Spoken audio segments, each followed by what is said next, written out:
This is the Scorecard, where you score the latest sports news and in-depth views. I'm Anton Roxas. And I'm Erika Kristensen on the Scorecard tonight. Gilas Pilipinas heads to the FIBA Asia Cup qualifiers, eyeing redemption. Hidilyn Diaz eyes final Olympic run in 2028 as she prioritizes family first. Magic Chess go-go set to launch in the Philippines. F1 kicks off the season in Hollywood style. And we have NBA and PBA superfan and certified jersey junkie Rap Arca to show off his precious wares.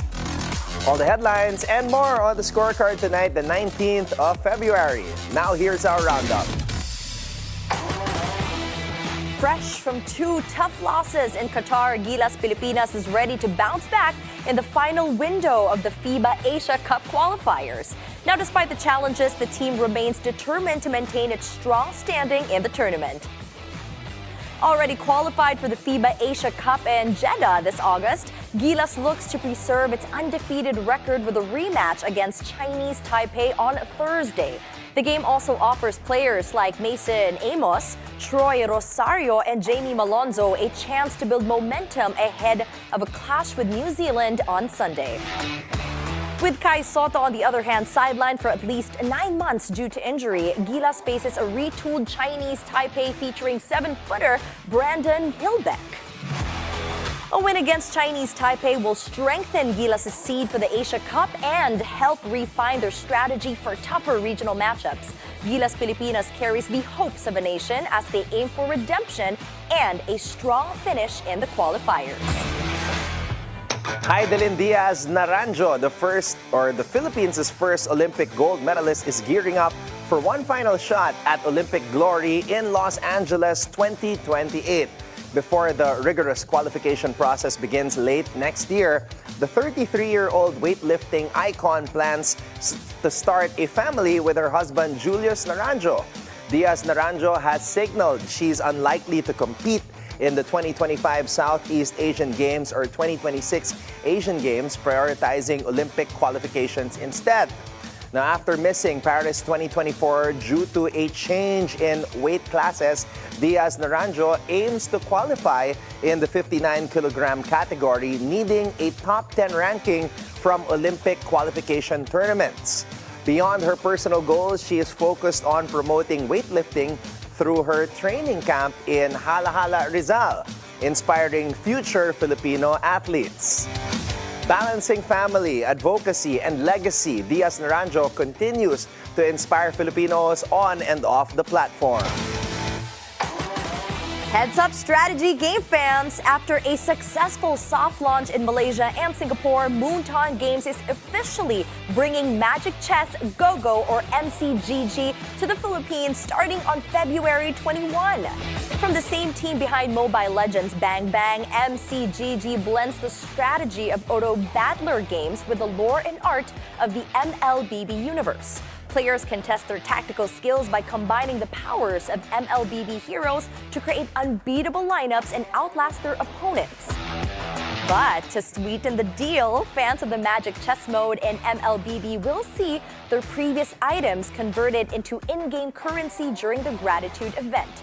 The game's first season will roll out exciting updates, including fan-favorite hero Mia joining the Magic Chess universe, along with new gameplay features. Now, get ready, Filipino players. Your next strategy obsession is just around the corner. Now on to the green. Eastridge-Primehomes came out swinging at the 76th Philippine Airlines Interclub Men's Championship, seizing a 4-point advantage over defending champions Manila Southwoods after a gritty first round at the Negros Occidental Golf and Country Club in Bacolod.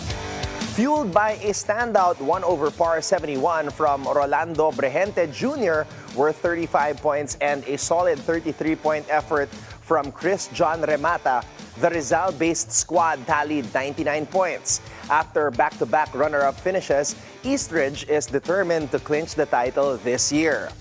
Manila Southwoods, champions in 5 of the last 6 tournaments, ended the day with 95 points. Perry Bucay led the squad with 34 points, followed by Shin Suzuki with 31 and Santino Laurel with 30. However, reigning national champion Zeus Saras 29 failed to make the cut for Southwoods' tally. With 3 rounds still to play, Eastridge aims to maintain its momentum and finally end its title drought against a formidable Southwoods team. And here's our daily dose of sports lingo. Can you master the art of the snatch? The ultimate test of strength and precision in Olympic weightlifting. Now, the snatch is weightlifting's ultimate display of power and finesse, a single swift movement that leaves no room for error. The snatch is one of 2 Olympic weightlifting lifts where the athlete explosively pulls the barbell from the ground directly overhead in one continuous motion, achieving full extension and balance while showcasing strength, speed, and flexibility. Perfecting the snatch is more than just raw power. It's actually a symphony of precision, of timing, and most of all, of control that separates good lifters from the greats. It's time for our off-court buzzer. The buzz is revving up as Formula One launched its 75th anniversary season in true Hollywood fashion with music, glam, and a 2-hour arena show packed with fans. Lewis Hamilton turned heads with a Ferrari red tie, then hit the stage in full race suit to unveil Ferrari's livery alongside teammate Charles Leclerc. Asked to describe his mood for the season, Hamilton said he is invigorated, full of life and energy as he starts a new era with Ferrari. The F175 live event at London's O2 Arena was the sport's first large-scale launch, bringing all 20 drivers on stage next to cars decked out in 2025 liveries. Highlights included Aston Martin's James Bond parody, McLaren's parade of title-winning cars, and a Racing Bulls comedy skit. Fans added drama too, booing mentions of the FIA and Red Bull's Christian Horner. Musical acts like Kane Brown, Take That, and Machine Gun Kelly kept the energy high. Teams only revealed liveries, not actual cars, as Ferrari and others will still host individual launch events. F1's push to expand beyond racing continues with races in Miami and Vegas, a Brad Pitt movie in June, and the Netflix hit Drive to Survive. Preseason testing kicks off next week in Bahrain with the first race set for Melbourne on March 16. And that's our roundup tonight, the 19th of February. When we return, we have jersey junkie Rap Arca to show off his priceless wares. Watch out for that and more only here on The Scorecard.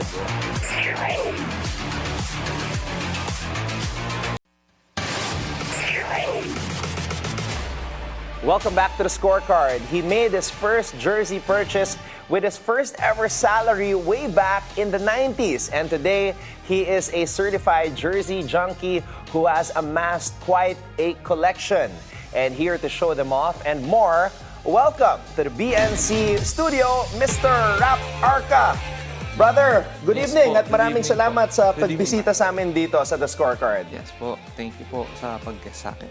Ayan, so nakikita natin, Erika, yung mga jerseys ni nga Rap. Rap, Ang kwenta mo dami. naman sa amin kasi unang salary mo, Yes. bumili ka ng jersey. Ano ba yung trabaho mo noon at anong jersey yung binili mo? Ang first job ko po is sa service crew sa isang fast food restaurant. Okay. Po. And then, first salary ko, siguro, I think, mga 2,000. Yun, yung presyo, yung Okay. Anong taon to? 1996. 1996. Wow. 2,000 pesos sa isang buwan? Hindi, Ganun mga na sa- 2,400 or gano'n, quincenas. Okay, okay. Opo, gano'n ang swelduhan nun eh. Okay. And then, yung unang-una kong nabili is this Grant Hill. Detroit Pistons. Champion pa. Champion Yung brand. Yun nga, etong last year lang nung FIBA, napa-autograph ko sa kanya. Wow. Wow, 1996, first ever jersey. Hindi pa ako born nun. Aray ko. Okay, pero Rap, out of curiosity, sa lahat ng jerseys na nakuha mo, ano yung pinaka-crown jewel mo? Yung jersey that gives you instant bragging rights? Ito pong Dirk Nowitzki po. Okay, fair. This is a authentic type jersey ng Missiones. And then, napasign ko rin siya nung last FIBA. Oo Ito. nga, ang galing. Ito may Kuzma ka pa. Oh, yun. Yes, yung Kuzma. When he went here, Yes po. pinasign mo. Yes po. Galing. Yeah, that was just last year. Okay, I had to hold this Pistons jersey kasi nung bata ako, this was during the 90s, itong champion, this was considered like gold for us kids Okay. who were NBA fans. Hindi ka basta-basta makakabili ng champion. Yes. Naalala ko yung mga presyo nito, mga nasa 3,000 and during that time, siguro yung halaga nun, mga 10,000. Kasi, Okay. so, I'm impressed at how well-maintained this jersey is. at talagang tinago mo until dumating dito si Grant Hill. Opo. Actually, pangalawang best na yata niya nakapunta sa Philippines nun eh. Ngayon. Ang galing. Yes. Pero would you consider this a vintage already? Yes. Vintage na siya? Yes po. Okay, so my question, Rap, is, out of curiosity again, no? Vintage or modern jerseys, where do you stand? Vintage. Vintage. Yes. Bakit? Ano bang meron sa vintage na wala sa modern Siguro jerseys? dahil sa edad ko na rin. And then, mas maganda para sa akin yung vintage talaga na jerseys eh. Kung makikita nyo po, almost vintage na rin yung nandito eh. Ang bago lang, si Kuzma and Austin Reeves. Almost lahat naman po, mga legends na. Brother, bakit mo naisip na jerseys? Kasi we've had many collectors on the show. Yung iba mga sapatos, Yes. yung iba mga figurines, Iba cards. cards. I see you have cards there. Ikaw, bakit mo napili na, okay, I'll go with jerseys as my collection? Hindi ko po alam kung bakit ako na-in love sa jerseys eh. Hindi ko, basta bigla ko lang siyang, sabi ko, ang ganda siguro isuot nito, pwedeng pamorma. Unlike sa shoes, parang pag nadudumihan, di ba po? Pag jerseys, pwedeng pamorma, pwedeng panlaro, pwede anywhere, pwede. Katulad ngayon, suot ko, di ba po?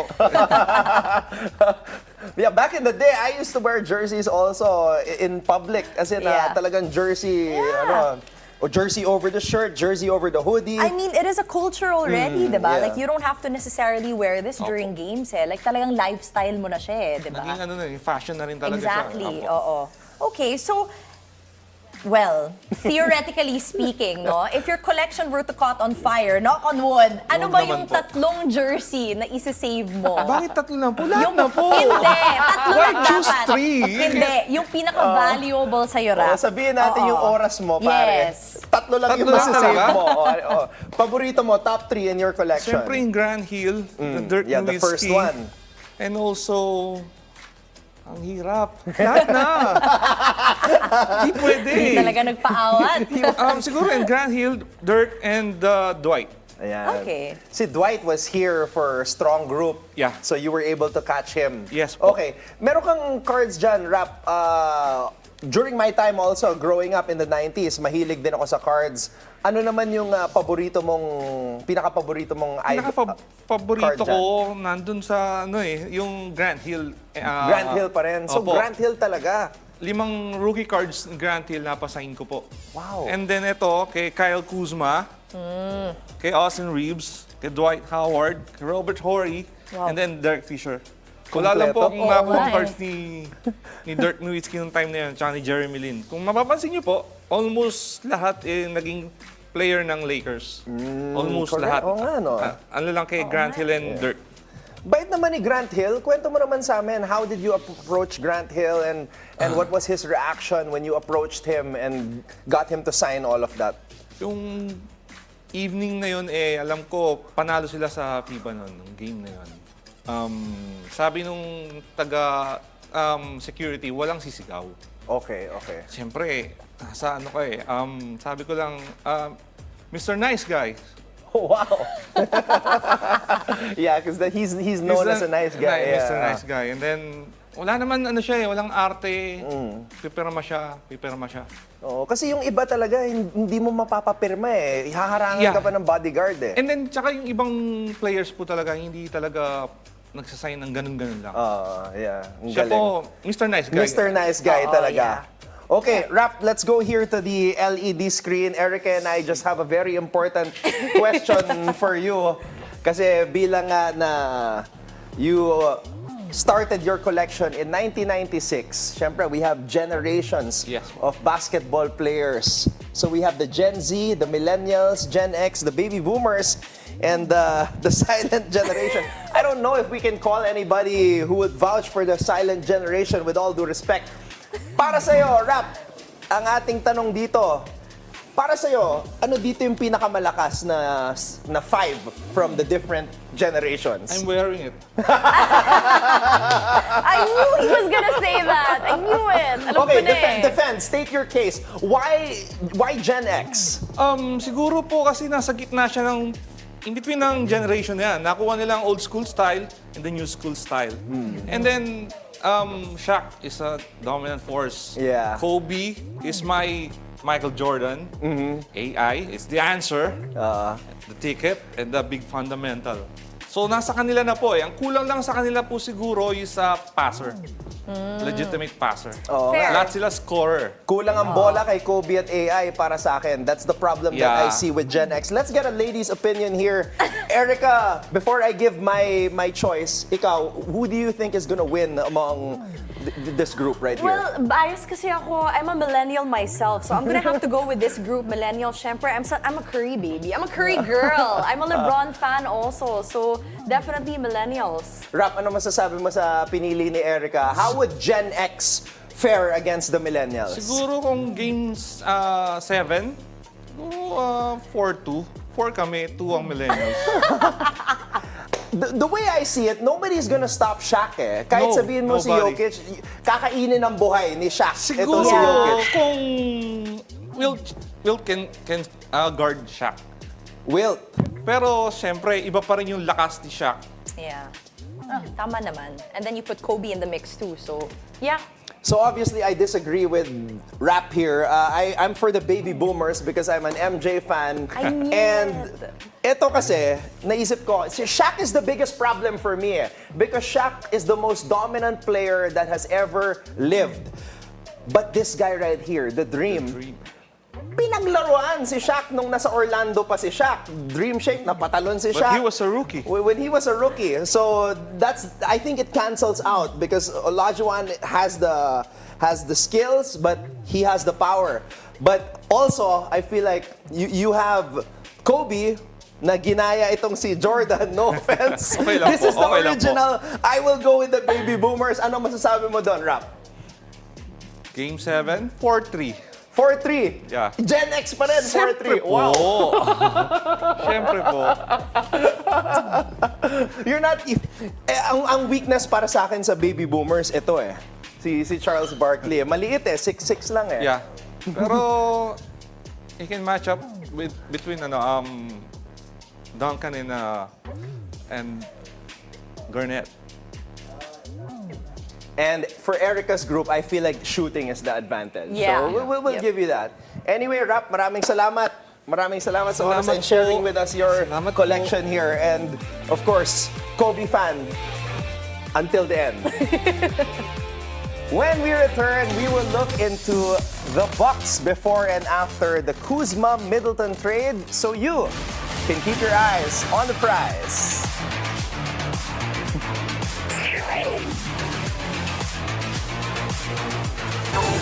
Good evening, I'm Pinky Webb. The questions. How do you see this panning out? Right now, more than a referendum, it's become a fight for survival. The issues. The enrolled bill is the one that was supposed to be forwarded to the president. Hindi Exactly. ho ba? There has to be an enrolled bill. Yeah. We clarify matters. Were there any surprises in yesterday's rally? He stated facts naman there. Wala naman siyang sinabi na hindi factual. Pinky Webb is always on point. Good morning, everyone! I just want to say I'm so happy. Those exact words.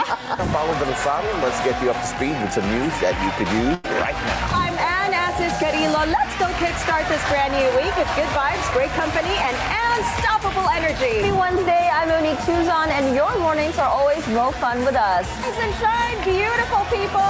Thank you very much for joining us. Only here on It's a Beautiful Day. Good morning, I'm Mikey Oreta and you're watching Business 360 where we break down the numbers, This week we saw the S&P 500 make a new historic high. connect the dots, They withdrew from the World Health Organization. and give you the developments and insights you need to navigate, adapt, and lead. Real Corporation is funding artificial intelligence and data science research at the University of the Philippines. Business 360, hosted by Mikey Oreta, Keep it here on BNC. the Bilyonaryo News Channel. Bawat anggulo ng bawat issue. Nagsagawa ng mock polls ang Commission on Elections sa 30 barangay sa bansa kaninang umaga. Bawat detalye ng mga napapanahong pangyayari. Pinaiimbestigahan sa Kamara ang hindi pa rin nababayarang reimbursements ng mga ospital sa PhilHealth. Tuloy-tuloy na ihahatid kahit hanggang Sabado at Linggo. At yan ang ating weekend agenda ngayong Sabado. Ako si George Cahiles. Sa bawat issue may anggulo at ang balita may agenda.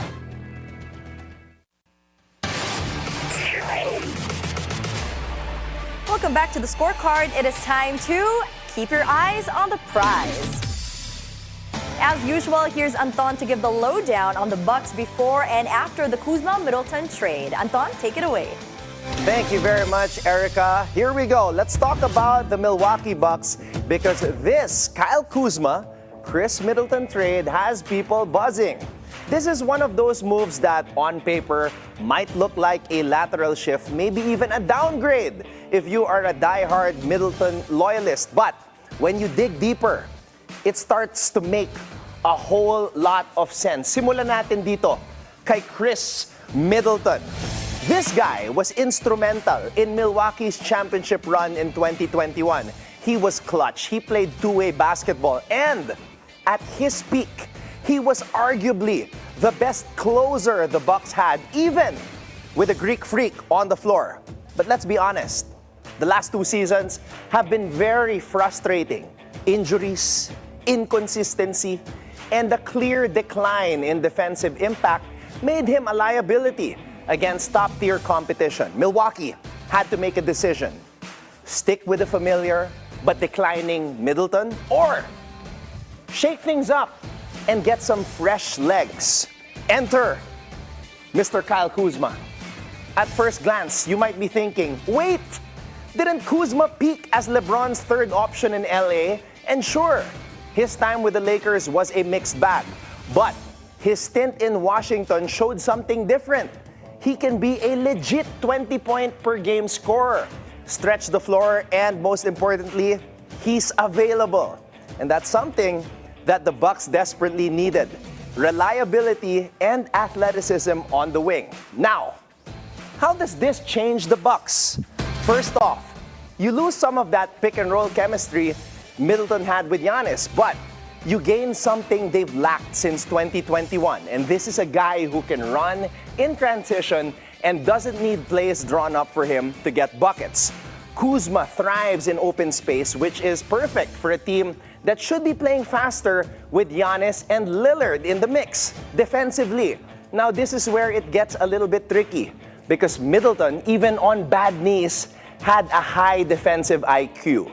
Kuzma is, let's call it, inconsistent. Some nights he's engaged, switching effectively and using his length, and other nights he's looking like he's playing in an open gym at 70% effort. That's the gamble here. Does Milwaukee's system get him to buy in defensively? But the real storyline, this isn't just about Middleton versus Kuzma. It's about what this signals for the Bucks' future. This move says, we're trying to extend Giannis' championship window right now. Middleton was aging out of that core, and the Bucks couldn't afford another injury-riddled season hoping he'd turn back the clock. Kuzma is younger, he's more durable, and gives them a bit of that modern, positionless versatility that every contending team needs.